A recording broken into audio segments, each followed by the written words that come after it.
Bismillahirrahmanirrahim. Assalamualaikum warahmatullahi wabarakatuh. Kembali lagi bersama saya, Rio Wijaya, di sebuah kisah misteri.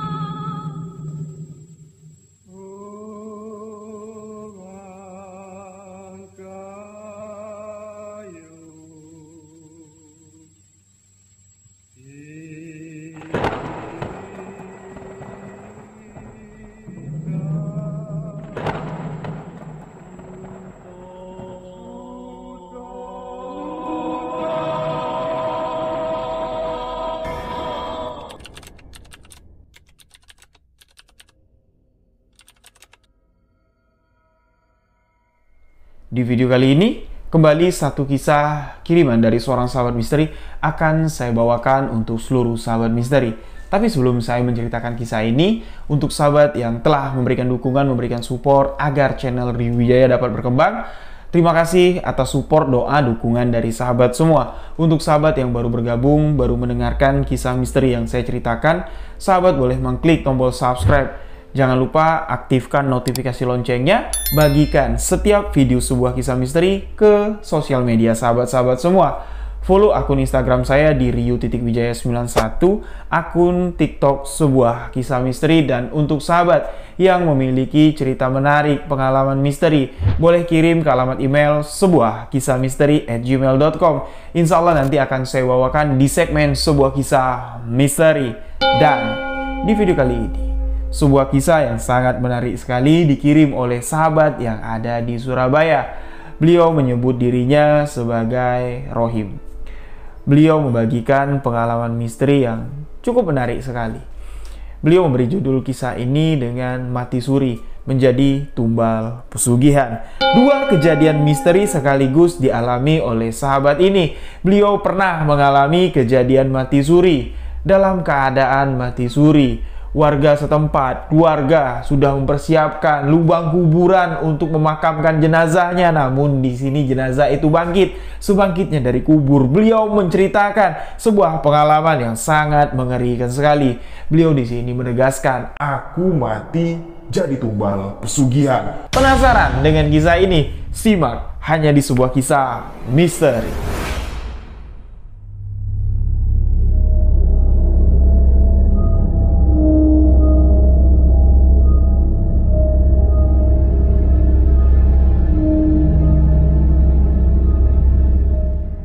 2001, tahun yang tak pernah dilupakan oleh sahabat yang mengirimkan kisah ini. Sahabat yang kita sebut saja Bang Rohim. Beliau di sini mengalami kejadian yang cukup mengerikan, kejadian yang mistis sekali. Di 2001 itu, Bang Rohim di sini pernah mengalami mati suri, bahkan hampir aja Bang Rohim bilang, aku dikubur sama keluargaku karena pihak rumah sakit. Keluarga di sini sudah menyatakan kalau aku sudah meninggal dunia. Nafas sudah terlepas dari tubuh, ruh sudah tidak ada lagi di jasad ini. Pihak keluarga sudah mempersiapkan lubang kuburan, aku hampir dikubur. Namun sebelum dibawa ke masjid untuk disolatkan, sebelum masuk ke keranda, Bang Rohim di sini kembali dapat bernapas. Di sini dia mengucapkan innalillahi wa inna ilaihi raji'un. Kenapa, Mak? Kenapa, Pak? Kok aku dipocongin kayak gini? Memangnya aku udah mati? Ibu bapaknya mengatakan, ngucap nak, iya bu, ini aku ngucap bu, astagfirullahalazim, astagfirullahalazim. Aku belum mati pak. Kenapa? Kenapa aku dikafanin kayak gini? Kedua orang tua Rohim pun menceritakan apa yang sebenarnya terjadi. Inilah sebuah kisah misteri, mati suri menjadi tumbal pesugihan. Di tahun 2001, Bang Rohim sudah lulus sekolah, tepatnya lulus dari salah satu SMA yang ada di Surabaya. Beliau di sini berpikir ndak mau neko-neko muluk-muluk mikir mau melanjutkan kuliah di universitas ternama, ndak. Beliau sadar diri dengan keadaan ekonomi yang ada di keluarganya.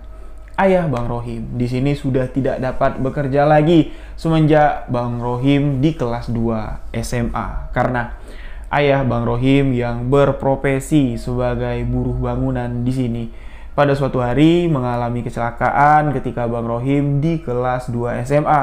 Beliau di sini ikut dengan seorang kontraktor membangun sebuah fasilitas gedung pemerintahan setempat saat bekerja.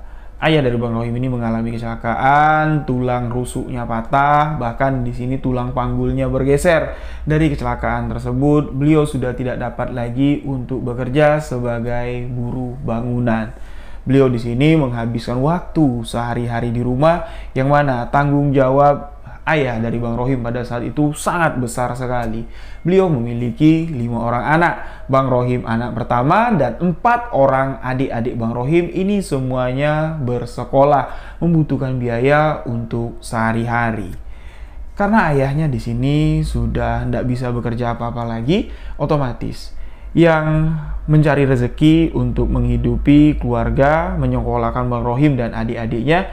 Di sini ibunya lah yang berperan sangat besar dan penting sekali untuk kehidupan keluarga tersebut. Bang Rohim di sini tidak berpangku tangan. Beliau pun turut membantu ibunya untuk bekerja serabutan, untuk mencari nafkah, untuk menghidupi adik-adiknya dan membeli obat untuk ayah tercinta. Daerah tempat tinggal Bang Rohim ini adalah di sekitaran salah satu pasar tradisional yang ada di sana.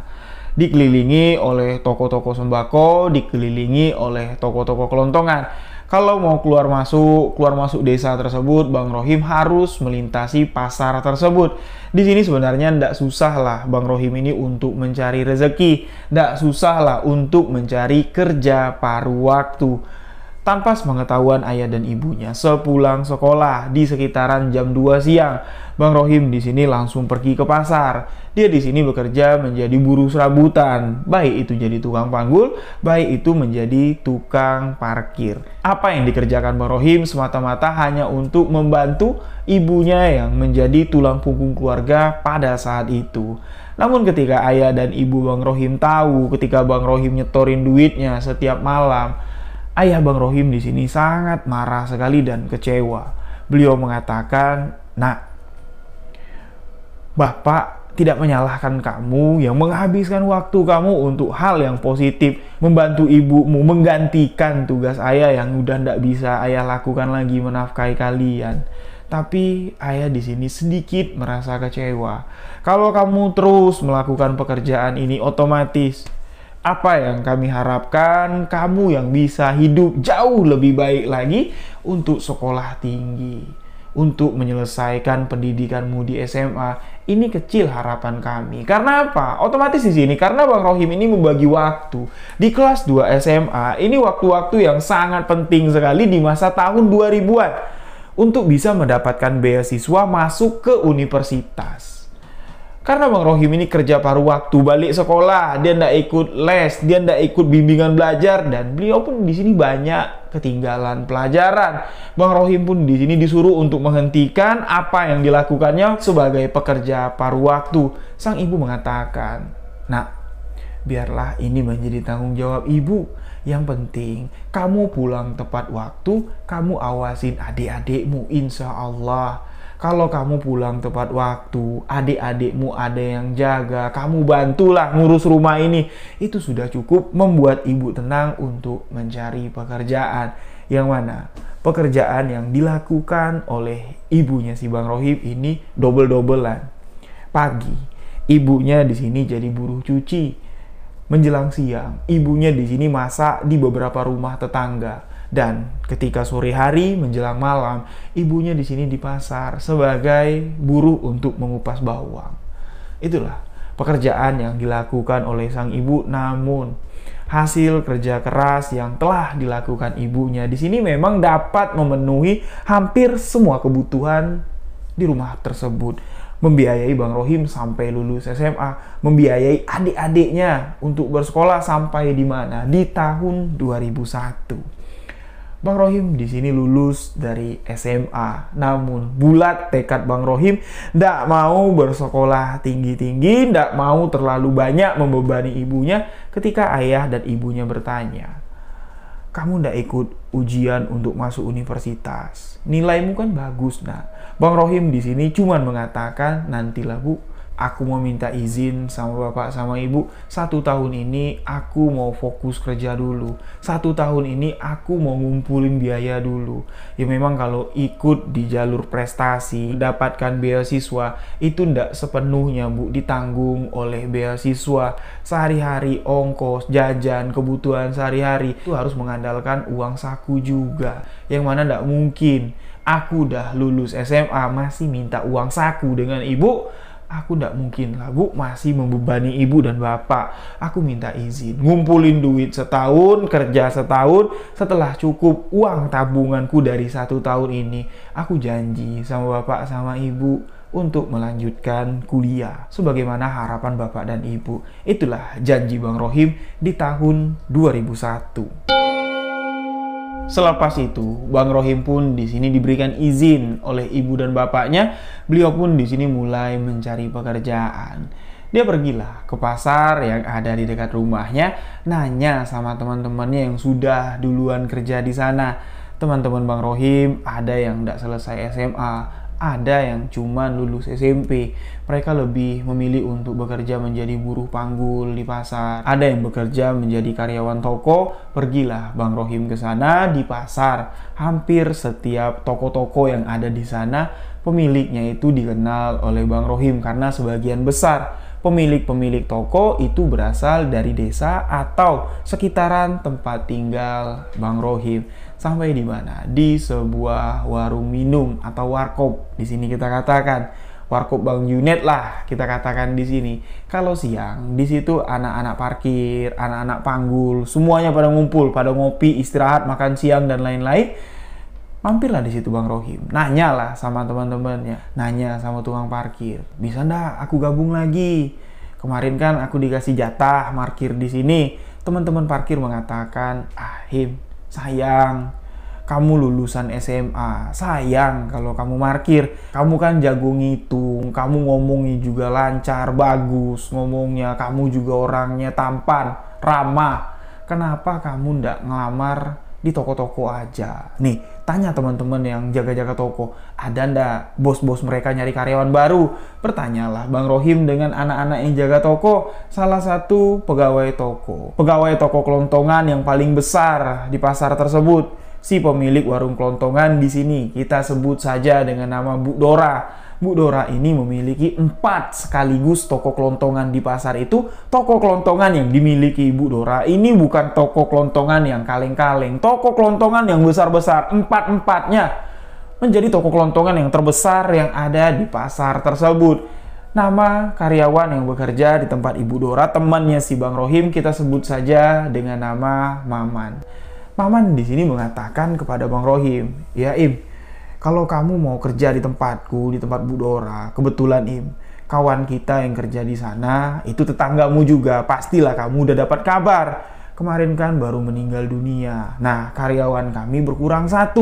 Coba, kalau ndak ntar sore, besok pagi-pagi sekali, pas ibu ada di warung, kamu datang. Kamu lamarlah kerja untuk jadi karyawan di sana. Mana tahu, dengan kurangnya 1 karyawan, Bu Dora mau menggantikan posisi yang meninggal dengan posisi kamu. Bang Rohim pun di sini semangat sekali. Ya udah, ntar sore aja lah aku langsung main ke tokomu, nemuin Bu Dora. Ya udah, terserah kamu. Mudah-mudahan Bu Dora mau menerima kamu kerja di toko tersebut. Yo, mudah-mudahan Bu Dora menempatkan kamu 1 toko sama aku ya. Jadi enak kita ngobrol, kamu nggak canggung lagi kerja di sana nanti. Singkat cerita, sore harinya Bang Rohim langsung menemui Bu Dora, si pemilik toko kelontongan yang mana Bu Dora ini juga orang yang tinggal di desa tempat Bang Rohim tinggal. Karakter atau perawakan dari Bu Dora usianya sudah setengah abad. Namun di sini penampilannya masih sangat nyentrik sekali. Status Bu Dora adalah seorang wanita yang sudah ditinggal mati oleh suaminya, janda yang memiliki 2 orang anak. Tampilan dari Bu Dora di sini sangat nyentrik sekali. Pakaiannya, tampilannya seksi, dan tubuh yang seksi tersebut ini dihiasi dengan perhiasan yang sangat banyak sekali. Warga kampung ketika melihat Bu Dora keluar dari rumah untuk menuju pasar, cuman 2 yang diucapkan ibu-ibu yang ada di kampung. Ucapan pertama, 1, "Bu Dora, ndak takut apa? Pakai emas sebanyak itu, nanti bisa-bisa dirampok orang loh." Dan yang kedua, Bu Dora udah nggak jual toko kelontongan lagi ya? Memang kenapa? Tak pikir Bu Dora jualan emas. Itu yang Bu Dora pakai kok kayak toko emas berjalan. Cuman 2 itulah yang diucapkan warga karena tampilan Bu Dora ini memang mau ditunjukkannya bener-bener kalau dia orang kaya, memiliki uang banyak dengan perhiasan yang memenuhi tubuhnya. Bu Dora di sini orangnya sangat ketus sekali, orangnya sangat jutek dan dingin.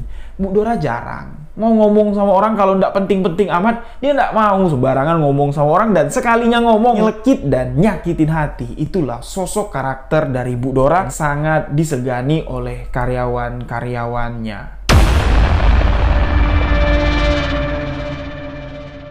Di sore hari itu, Bang Rohim di sini langsunglah menemui Bu Dora di salah satu toko kelontongan yang memang Bu Dora base campnya di situ. Sehari-hari dia memang di situ. 3 toko kelontongannya ini dipercayai setiap toko di sini ada mandornya. Mandor itulah manajer lah di sini kita katakan. Manajer itulah yang nyetor kalau ada masalah apa-apa, ngabarin si Bu Dora di toko utamanya yang didatangi oleh Bang Rohim pada sore hari itu. Bertemulah Bu Dora dengan si Bang Rohim. Setelah bertemu, apa niat tujuan Bang Rohim menemui Bu Dora langsung diutarakan. "Misi Bu, kalau berkenan Ibu, saya mau menawarkan diri untuk menjadi karyawan bekerja di toko ini. Mana tahu Ibu membutuhkan tenaga, saya siap."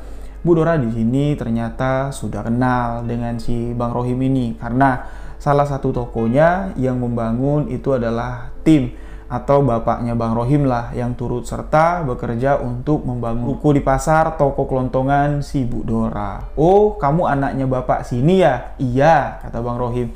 "Ya udah, kalau kamu mau kerja di sini ya silahkan, tapi ini kerjanya agak kasar." Kasar dalam arti kata, kamu di sini bukan cuma sebagai pelayan saja. Ketika ada pembeli yang membeli dengan jumlah grosiran, kamu harus siap untuk menjadi tukang panggul juga. Kamu bawa dari gudang sesuai pesanan dari pembeli, kamu harus mengantarkan atau ke mobil kah nganterin atau langsung ke tokonya mereka kamu anterin ya sesuai permintaan dari si pembeli barang. Tapi itu ndak ada upahnya, itu sudah termasuk dari gaji bulanan kamu bekerja di sini.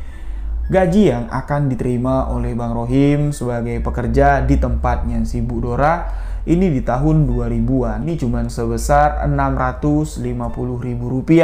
Tapi lumayan lah, Bang Rohim bilang kalau di tahun 2023 kalau dikonversikan itu sekitar 1 juta lebih lah, karena nilai rupiah pada saat itu harga rokok lah yang dibandingin sama si Bang Rohim. Dulu dia ngerokok, rokoknya itu cuma sekitar 4.500, 5.000 lah sebungkus. Sedangkan sekarang rokok yang dihisap sama Bang Rohim itu harganya sudah sekitar Rp18.000. Dan Bang Rohim pun di sini setuju. Hari pertama Bang Rohim bekerja pun dimulai. Dan apa yang dikira oleh teman Bang Rohim ini memang sesuai. Bang Rohim dipekerjakan di toko utama menggantikan si almarhum tetangganya Bang Rohim yang meninggal dunia. Di sini tetangga Bang Rohim yang bekerja sama Bu Dora yang baru meninggal dunia, yang posisinya digantikan Bang Rohim, ini usianya sekitar 34 tahun. Sudah memiliki istri, memiliki 2 orang anak. Dia meninggal gara-gara tersedak. Nah, tepat sekitar 4 hari setelah kematian dari tetangga Bang Rohim yang bekerja di tempat Bu Dora, Bang Rohim menggantikan posisinya bekerja di sana. Hari-hari pun di sini berlalu lancar, tidak ada masalah apa-apa. Walaupun Bu Dora di sini sifatnya agak ketus, apalagi ketika ada pelanggan. Ini kita tidak boleh teledor, tidak boleh ya termehek-mehek, asik ngobrol atau lagi duduk tiba-tiba pelanggan datang nggak disambut. Ini akan membuat Bu Dora murka. Sebulan 2 bulan Bang Rohim bekerja di sana aman, gajinya diterima lancar, sampailah di mana masuk di waktu 7 bulan Bang Rohim bekerja di sana. Tidak ada yang aneh, tidak ada yang janggal. Beliau senang sekali bekerja di sana karena Semua yang bekerja di tempat Bu Dora ini adalah orang-orang yang sudah dikenal Bang Rohim. Masuk bulan ke-8. Bu Dora di sini tidak pernah akrab dengan Bang Rohim atau dengan karyawan-karyawan yang lain di suatu hari. Bang Rohim yang sedang beristirahat di sekitaran jam 2 siang, Bang Rohim yang baru mau ke gudang belakang tiba-tiba dipanggil sama si Bu Dora. Karena mereka ini istirahatnya ya, itu gantian. Karyawan yang ada di toko utama ini ada 6 orang, 3 jaga di depan, 3 istirahat. Nanti yang 3-nya selesai, yang 3 belum istirahat, barulah ke belakang. Mereka mau ngaso, mau rokokan, mau makan, ya silahkanlah. Waktu beristirahat ini cuma 30 menit. Nah, saat Bang Rohim melewati meja kasir yang ditempati oleh Bu Dora, di sini Bu Dora memanggil Bang Rohim. Sini dulu. Ya Bu, kenapa? Bang Rohim di sini udah deg-degan. Kok tiba-tiba si Bu Dora ini manggil? Ada apa? Disamperin lah sama si Bang Rohim. Yang tadinya di hari-hari kemarin, 8 bulan yang lalu lah Bang Rohim kerja di sana. Wajah Bu Dora ini tidak pernah manis-manisnya. Jutek, terus masem, kecut terus. Kayak jeruk nipis. Tapi di hari itu, ketika manggil Bang Rohim, wajahnya di sini sumringah sekali. Melemparkan senyuman. Dan di tangan kanannya Bu Dora ini mengurungkan sebungkus nasi. Kamu mau istirahat ya? Pasti kamu mau makan siang. Nih, Ibu tadi beli nasi lebih 1. Kamu makan ya, ini untuk kamu. Kaget lah Bang Rohim di sini. Loh kok tumben-tumbenan? Baik sekali Bu Dora ini. Karena melihat bosnya yang berbaik hati, Bang Rohim pun di sini nggak berpikir yang aneh-aneh. Diambil lah nasi tersebut. Yang mana dari awal Bang Rohim bekerja di sana, beliau ketika makan siang ini hanya memakan bekal yang sudah disiapkan ibunya setiap hari. Karena Bang Rohim ini ngejar untuk nabung, untuk bantu perekonomian keluarga, jadi dia tidak mau boros-boros. Makan siang itu dibekalin sama ibunya. Itulah yang dimakan selama 8 bulan bekerja di tempat Bu Dora. Dan baru inilah Bang Rohim makan, selain makanan bekal yang dibawanya dari rumah, makan pemberian langsung dari bos perempuan yang bernama si Bu Dora. Diambil Bang Rohim, beliau mengucapkan terima kasih. Bang Rohim pun ke belakang, ke gudang, nyamperin 2 orang temannya yang sedang beristirahat. Mereka sama-sama sedang makan. Datanglah Bang Rohim bawa nasi bungkus. Di sini kedua orang teman Bang Rohim nanya, tumben kamu beli nasi bungkus? Nggak, aku nggak beli, Bang Rohim bilang.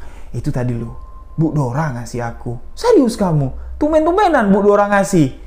Wah, jangan-jangan karena Bu Dora ini statusnya janda, Bang Rohim ini seorang pemuda yang ganteng, kulitnya putih, bersih, bewokan lagi. Teman-teman yang 2 yang sedang istirahat sambil makan, ini ngeledekin Bang Rohim. Jangan-jangan nanti ke depannya kamu bakal jadi bos kami lagi. Mereka ngeguyonin Bang Rohim, mengatakan kalau Bu Dora ini jangan-jangan naksir sama si Bang Rohim. Karena tidak pernah-pernahnya Bu Dora ini memberikan makanan kepada karyawan laki-laki yang bekerja di sana. Tapi Bang Rohim nganggap guyonan dari teman-temannya ini biasa. Candaan biasa. Sambil makan, mereka sambil ngeguyon. Wih, enak nih yang makan daging. Cicip. Bang Rohim pun nawarin, nih mau nggak? Ambillah, makanlah. Tapi mereka nggak mau, cuman sekedar ngeguyonin aja. Bang Rohim pun sempat nyeletuk di sini. Dah, makan aja. Pak Mali, makan sambil bercanda. Nanti kita ada yang keselak loh, bahaya. Nggak lama Bang Rohim ngomong kayak gitu, tiba-tiba Bang Rohim yang mengingatkan teman-temannya hati-hati keselak. Bang Rohim yang kesedak. Sampai-sampai membuat kedua orang teman Bang Rohim panik. Nasi yang dimakan Bang Rohim ini baru habis setengah. Kesedakan atau keselakan yang dialami Bang Rohim di sini tidak henti-hentinya. Wajahnya di sini mulai berubah menjadi merah karena saluran pernapasan Bang Rohim ini seperti tersendat. Sampai-sampai temannya ada mukul kayak gini. Dipukul pundak belakangnya kayak gini. Bang Rohim masih sadar. Bang Rohim minta minum, diminum air putih. Kesedaannya atau keselakannya tidak juga hilang dan seketika Bang Rohim udah tidak sadar apa-apa lagi. Menurut kesaksian 2 orang teman Bang Rohim yang ada di TKP pada saat itu, Bang Rohim ini pingsan dan segera dilarikan ke puskesmas terdekat yang ada di sekitar pasar. Sesampainya di puskesmas, bidan atau perawat yang ada di sana mengatakan kepada kedua orang teman Bang Rohim yang mengantarkannya ke puskesmas, mereka mengatakan, innalillahi wa inna ilaihi raji'un. Teman kalian sudah meninggal dunia. Kaget lah dua orang temannya ini. Loh kok bisa? Cuman keselak makan nasi kok bisa meninggal dunia? Bahkan di sini ketika Bu Dora dikabari kalau Bang Rohim meninggal dunia karena keselak makan nasi yang diberikan, Bu Dora di sini tidak percaya. Bu Dora di sini langsung pergi ke puskesmas tersebut ingin memastikan apakah iya Rohim meninggal gara-gara nasi bungkus yang kuberikan. Karena pada saat itu menurut kesaksian dua orang teman yang menjadi saksi mata kejadian tersebut, Bu Dora ini terlihat sangat panik sekali. Kabar ini pun diberitahukan kepada kedua orang tua Bang Rohim. Kabar duka pun tersebar di kampung. Warga-warga kampung pun di sini berbondong-bondong datang ke rumah kedua orang tua Bang Rohim untuk melihat, untuk melayat, untuk menyampaikan rasa bela sungkawa atas kepergian Bang Rohim, seorang pemuda yang alim, seorang pemuda yang sangat baik sekali. Namun di sini, ketika jenazah dibawa, sebelum jenazah sampai ke rumah duka, ini hujan sangat lebat sekali. Bahkan warga desa yang gotong royong untuk mendirikan tenda di depan rumah Bang Rohim, mereka sangat kesulitan sekali untuk mendirikan tenda karena hujan yang deras disertai dengan angin yang sangat kencang sekali. Padahal di siang hari itu cuaca sedang panas terik. Ketika jenazah keluar dari puskesmas, hujan pun di sini tiba-tiba turun dengan derasnya. Seketika awan berubah menjadi gelap disertai dengan petir badai yang cukup besar. Jenazah pun tiba di rumah duka. Kedua orang tua Bang Rohim di sini tidak percaya dengan apa yang dilihat. Warga di sini sebenarnya sudah mempersiapkan rencana untuk memakamkan almarhum di sore hari itu juga. Karena beliau meninggal di jam 2:30. Ini bisa mendekati ba'da asar. Setelah ba'da asar, mereka akan menyolatkan Bang Rohim dan segera dikebumikan. Namun di sini, karena cuaca yang sangat ekstrim sekali, sampai ditunggu ba'da asar, hujan tidak reda-reda. Pihak penggali kuburan di sini tidak sanggup untuk gali kuburan. Kalau kita gali kuburannya sekarang, jenazah pun tidak bisa dimakamkan karena bisa dipastikan liang lahatnya akan dipenuhi dengan derasnya air hujan. Jenazah pun tidak dapat dikebumikan pada hari itu. Keesokan harinya lah jenazah baru dapat dikebumikan. Sekitar jam 10 pagi. Lubang kuburan sudah disiapkan. Jenazah di sini segera ingin dibawa ke masjid terdekat untuk disolatkan. Tapi setelah jenazah ini dimandikan, setelah jenazah ini dikafani, tinggal dimasukkan ke kurung batang atau ke keranda agar bisa dibawa ke masjid terdekat untuk disolatkan, tiba-tiba warga yang tengah ramai berkumpul bersiap untuk memindahkan jenazah masuk ke dalam kurung batang dikejutkan dengan bangkitnya jasad atau jenazah Bang Rohim dengan mengucapkan innalillahi wa inna ilaihi raji'un. Pocong itu langsung berdiri. Tangannya itu keras sekali, seolah-olah dia berontak mau membuka ikatan tali pocongnya. Seketika warga-warga yang ada di sana sontak pada kabur keluar semua. Mereka ketakutan. Mereka mengatakan kalau pocong Rohim bangkit.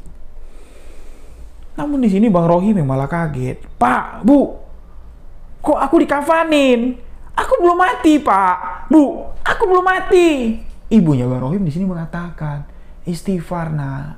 Istighfar. Istighfar. Iya nih, aku istighfar nih, Bu. Astagfirullahalazim. Aku belum mati. Ngapain pada kabur? Aku belum mati. Kok aku diginiin? Sontak di sini membuat warga semuanya terkejut. Dan salah satu ustadz yang ada di sana, guru ngaji di kampung itu, yang mana beliau juga berprofesi sebagai pemandi jenazah. Beliau tadi yang memandikan jenazah Bang Rohim. Beliau tadi yang mengkafani Bang Rohim. Ustadz inilah yang mendekati Bang Rohim selain kedua orang tuanya. Membuka perlahan ikatan tali pocong yang ada di kepala, tapi bagian bawah ini belum dibuka karena Bang Rohim ini kan tidak mengenakan baju, cuman dikenakan kain untuk menutupi tubuhnya, kain kafan pula yang dikenakan. Di sini Pak Ustadz menanyakan beberapa hal. Salah satunya adalah, Him, kamu ingat enggak amalan-amalan yang pernah aku ajarkan waktu kamu ngaji dulu? Ingat Pak Ustadz, coba kamu baca ayatul kursi. Dibaca sama Bang Rohim, betul. Baca 2 kalimat syahadat, asyhadu alla ilaha illallah wa asyhadu anna muhammadar rasulullah. Bang Rohim pun di sini disuruh untuk bersolawat. Ketika di akhir Bang Rohim bersolawat, Allahumma sholli ala sayyidina Muhammad wa ala ali sayyidina Muhammad. Disinilah Pak Ustadz langsung memeluk Bang Rohim. Him. Jarang orang yang bisa seperti ini. Bersyukurlah kamu sujud nanti, aku bukain. Kapan kamu pocong kamu aku bukain, kamu sujud syukur. Kamu sudah diberikan kehidupan kedua oleh Allah Subhanahu wa Ta'ala. Kamu itu sudah mati. Aku yang memandikan jasadmu. Aku yang mengkafanin kamu. Kamu ini sudah disiapkan lubang kuburannya. Kamu sudah mati, tapi kamu bisa hidup lagi. Inilah yang dinamakan mati suri. Setelah pocong dari Bang Rohim dibuka, kain kafan yang meliputi tubuhnya semuanya sudah ditanggalkan.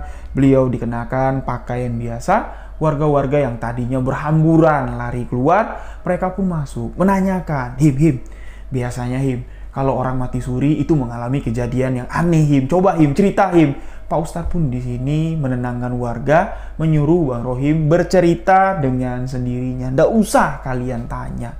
Kalau Rohim ingat apa yang dialaminya, apa yang terjadi, pastilah Rohim akan menceritakannya. Bang Rohim pun di sini sebelum menceritakan apa yang dialaminya ketika mati suri, beliau di sini terlebih dahulu menanyakan, Bu Dora mana? Tadi ada Bu Dora melayat ke sini. Kenapa? Tanya Bapak Bang Rohim. Aku Pak memangnya kenapa? Kok aku bisa tiba-tiba kalian katakan mati? Aku masih hidup loh. Diceritakanlah sama 2 orang teman Bang Rohim yang ada di TKP ketika Bang Rohim mati. Ketika Bang Rohim kesedakan ketika makan nasi bungkus yang diberikan Bu Dora ada pada saat itu, diceritakan. Kamu ingat enggak? Kamu keselak? Iya aku ingat. Nah habis itu kamu ingat enggak apa yang terjadi?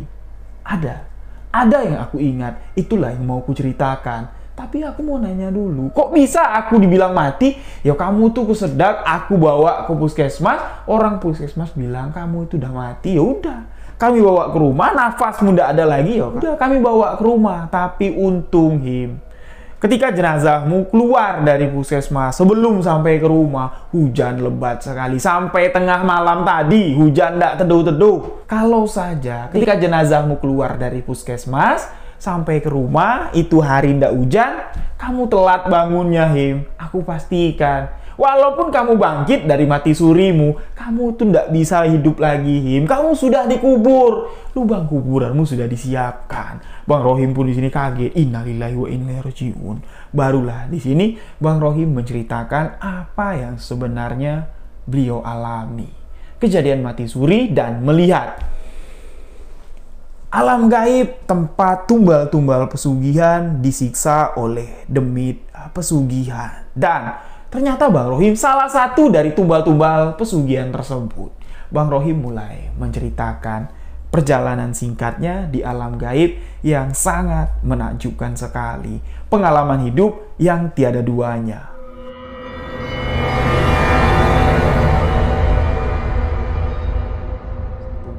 Bang Rohim mengingat ketika dia sedang makan, dia kesedakan, teman-temannya memukul-mukul pundak dari Bang Rohim biar kesedakannya hilang. Di situ dia masih sadar dan ingat.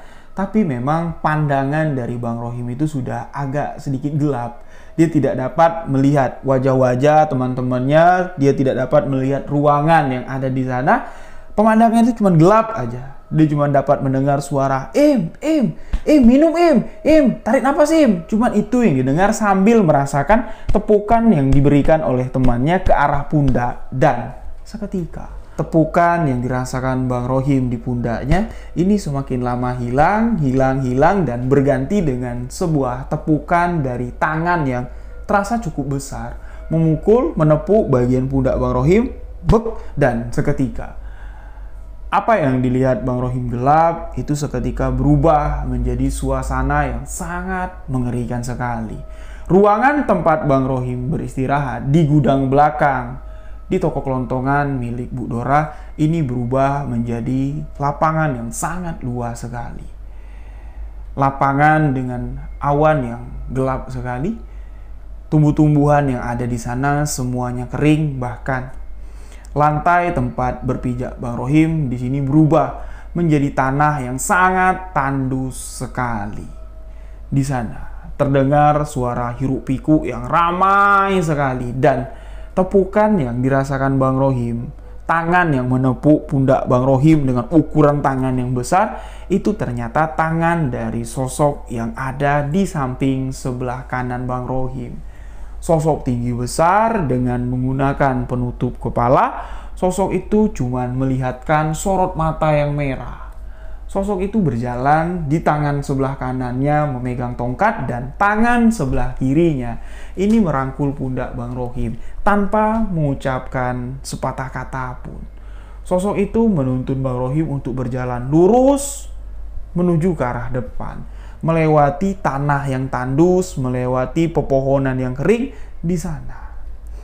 Bang Rohim melihat penampakan yang tak pernah dilihat Bang Rohim sebelumnya. Beliau melihat ada manusia yang berkepala babi. Beliau melihat ada manusia yang tubuhnya bersisik.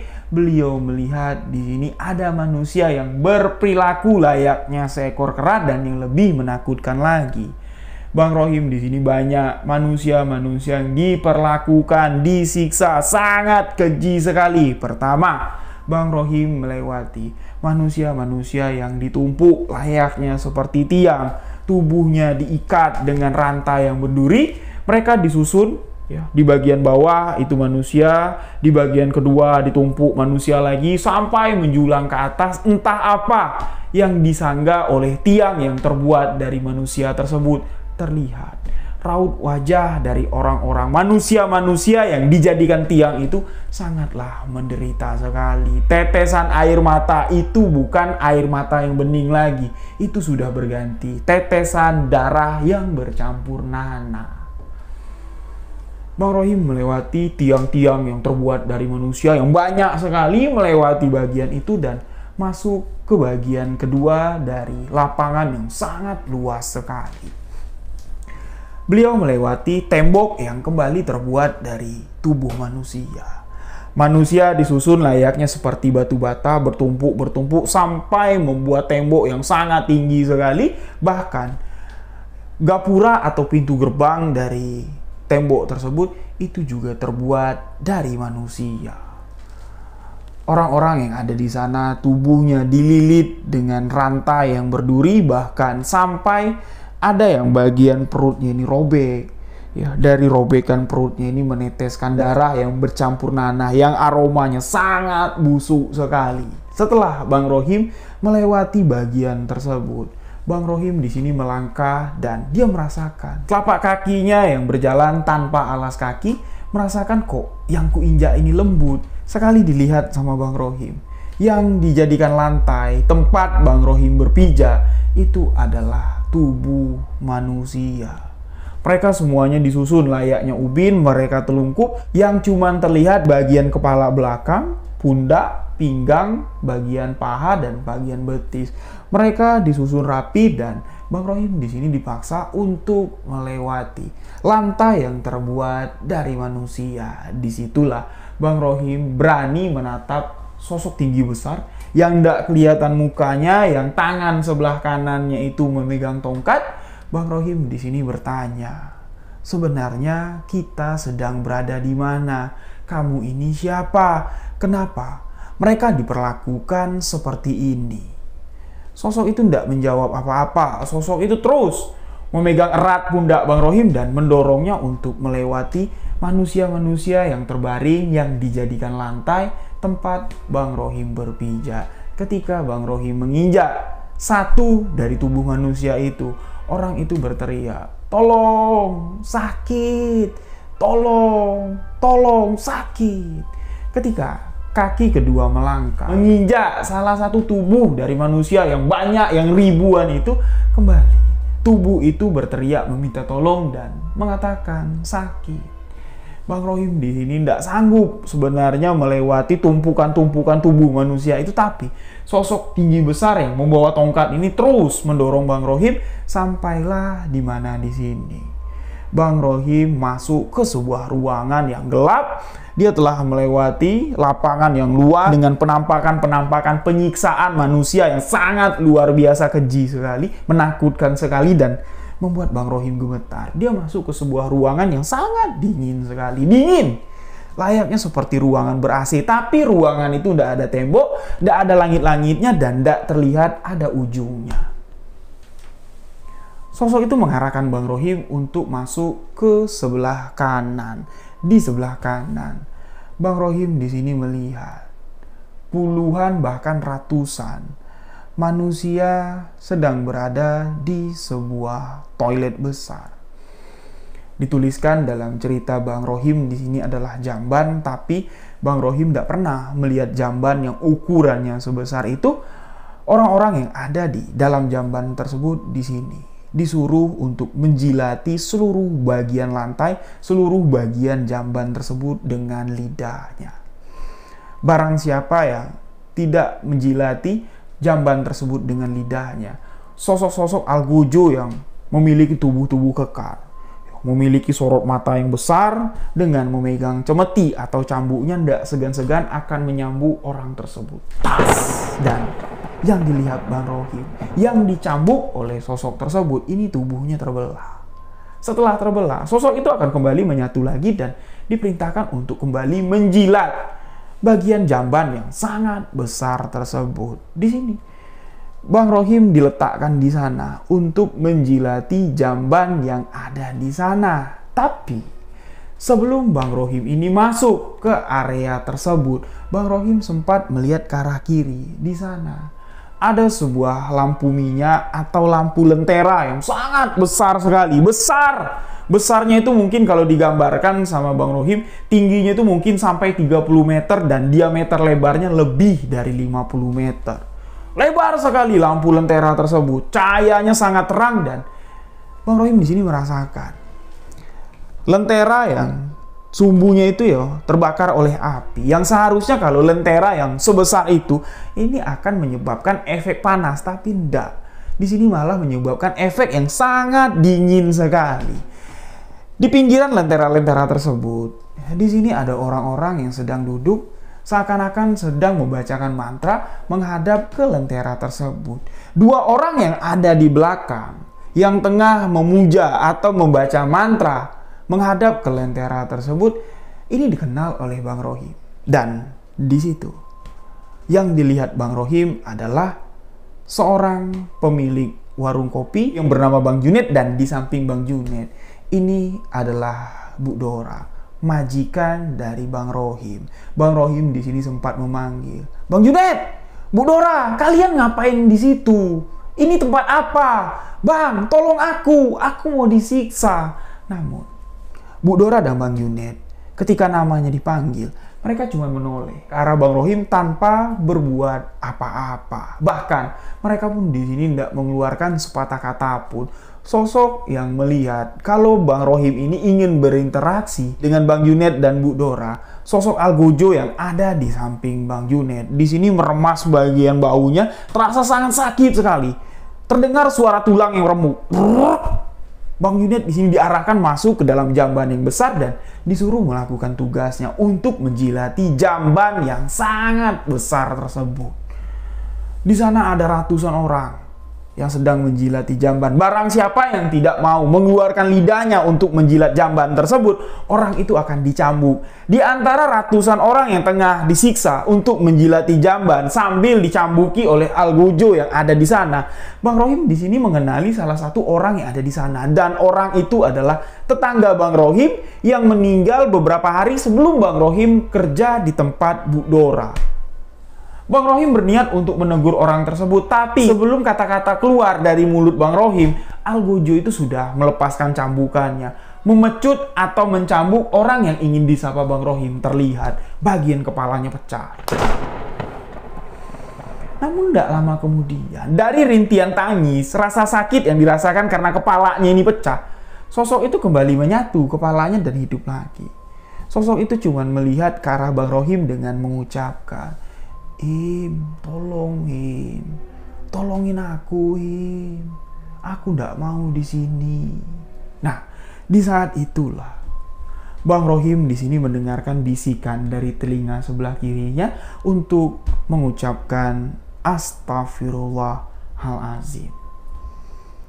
Apa yang didengar Bang Rohim ini diikutinya, dibaca di dalam hati, dan di sini Bang Rohim sepintas melihat di bayangan yang ada di pikiran Bang Rohim pada saat itu, melihat sosok yang berjubah putih dengan cahaya terang menyilaukan mata, menyuruh Bang Rohim untuk membacakan Ayatul Kursi. Bang Rohim pun di sini membacakan Ayatul Kursi, dan seketika ruangan gelap, ruangan yang dingin dengan penuh orang-orang yang disiksa dengan algojo-algojo yang mengerikan, seketika sirna dari pandangan Bang Rohim. Dia di sini masuk ke alam yang tidak tahu itu alamnya apa. Bang Rohim cuma melihat di situ penuh dengan kepulan asap. Bang Rohim cuma melihat setitik sinar, dan sinar itulah yang diikuti Bang Rohim sambil membacakan Ayatul Kursi, dan Bang Rohim pun di sini tersadar dengan keadaannya yang sudah dipocongin. Bang Rohim di sini dinyatakan meninggal dunia dari jam setengah 3 sore kemarin sampai hampir di jam 10 pagi. Hampir setengah waktu Bang Rohim ini dinyatakan meninggal dunia. Bang Rohim mengalami mati suri, dan beliau melihat kekejian, kebusukan yang dilakukan Bu Dora dan Bang Junet yang melakukan ritual pesugihan. Dia di sini melihat orang-orang yang disiksa itu adalah tumbal-tumbal dari pesugihan yang dilakukan Bang Junet dan Bu Dora.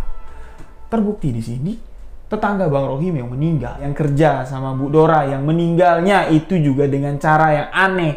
Ketika makan di tempat Bang Junet, dia kesedak dan dinyatakan meninggal dunia. Di sini Bang Rohim menceritakan kejadian itu semua, membuat seluruh warga yang ada di rumah Bang Rohim emosi. Hari itu juga, saat itu juga, mereka ingin mendatangi warung kopi Bang Junet dan ingin mendatangi tempat Bu Dora. Ingin menanyakan kebenaran apa yang disaksikan oleh Rohim. Apakah benar kalian melakukan pesugihan dengan menumbalkan orang-orang yang tidak bersalah? Tapi di sini Pak Ustadz tidak boleh. Pak Ustadz di sini memendung amarah warga.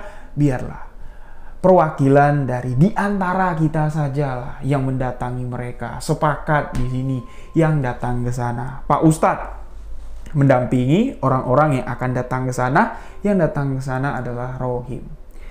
Beberapa perwakilan warga, termasuk di sini kepala desa, perangkat desa lah kita katakan, kurang lebih sekitar 15 orang lah, datang pertama langsung menemui Bu Dora yang ada di toko kelontongannya. Di sini Bu Dora sangat terkejut sekali melihat kalau Rohim yang seharusnya mati, loh kok bocah ini hidup lagi. Sontak di sini Bang Rohim melihat dengan jelas kalau di meja tempat Bu Dora atau di meja kasir di warung kelontongan itu, ya selama ini Bang Rohim tidak terlalu memperhatikan. Di sana ada lampu minyak, lampu lentera yang menyala dengan ukuran sedang, ada di samping meja kasir Bu Dora, dan itu selalu menyala. Bang Rohim memang selama ini tidak terlalu memperhatikan kalau lampu itu ada dan lampu itu menyala. Tapi ketika Bang Rohim datang ke sana dengan beberapa aparat desa, dengan warga desa yang emosi atas perilaku yang dilakukan Bu Dora, mereka sama-sama melihat, itu lampu yang kamu ceritakan tadi, iya, berarti benar. Apa yang kamu katakan itu adalah sebuah kenyataan yang kamu lihat dari alam gaib dengan perjalanan waktu ketika kamu mati suri. Bu Dora pun di sini tidak dapat berkata banyak. Beliau tidak mengaku, tapi warga di sini sudah dapat membuktikan, dan Bu Dora tidak dapat menyangkal. Sekarang tinggal membuktikan apa yang sebenarnya dilakukan oleh Bang Junet. Kenapa warung kopinya ini ramai sekali? Hampir seluruh orang yang bekerja di pasar tersebut lebih memilih nongkrong, makan, ngopi itu di warung Bang Junet dibanding warkop-warkop yang lain. Ketika Bu Dora sudah dibuktikan, pergilah lagi mereka ini ke warung Bang Junet, dan ketika didatangi, Bang Junet di sini sempat kaget melihat Rohim ini hidup, dan mereka yang ada di sana, yang datang ke sana, Rohim dan rombongannya ini kembali melihat lampu yang sama yang dimiliki Bu Dora, dan di siang hari, pagi lah, masih dikatakan jam 10, jam 11 itu, lampu itu kok nyala. Sedangkan Di warung Bang Junet ini ada lampu listrik. Kenapa kok lampu itu menyala? Layaknya seperti syarat dari sebuah ritual pesugihan. Bang Junet tidak dapat mengelak dengan apa yang dilakukannya. Bu Dora dan Bang Junet pun di sini dibawalah ke balai desa untuk ditanyai lebih dalam lagi tentang apa yang telah mereka lakukan. Namun di sini namanya maling tidak bakal mau ngaku. Mereka tidak mengakui dengan apa yang telah dialami oleh Rohim melihat mereka tengah melakukan ritual di tengah tempat penyiksaan orang-orang yang sangat menderita sekali. Mereka di sini menyangkal Rohim ini ngaco. Rohim ini stres, tapi Bang Rohim di sini berani bersumpah, berani mengangkat sumpah atas kebenaran apa yang telah terjadi. Dan di sini perjalanan waktu ketika orang mengalami mati suri ini bukan perkara yang sepele. Ini bukan guyon-guyonan. Pertaruhannya adalah nyawa. Kesempatan kedua hidup yang dialami Rohim disampaikan oleh Pak Ustadz pada forum ketika di balai desa. Ini adalah sebuah keajaiban. Kesempatan kedua yang telah Allah berikan untuk membuktikan apa yang tak terlihat, apa yang selama ini tertutup oleh kekuatan gaib yang disembah oleh kedua orang pemuja iblis ini. Nah, sanksi yang diberikan di sini adalah mereka berdua harus sesegera mungkin meninggalkan desa tersebut.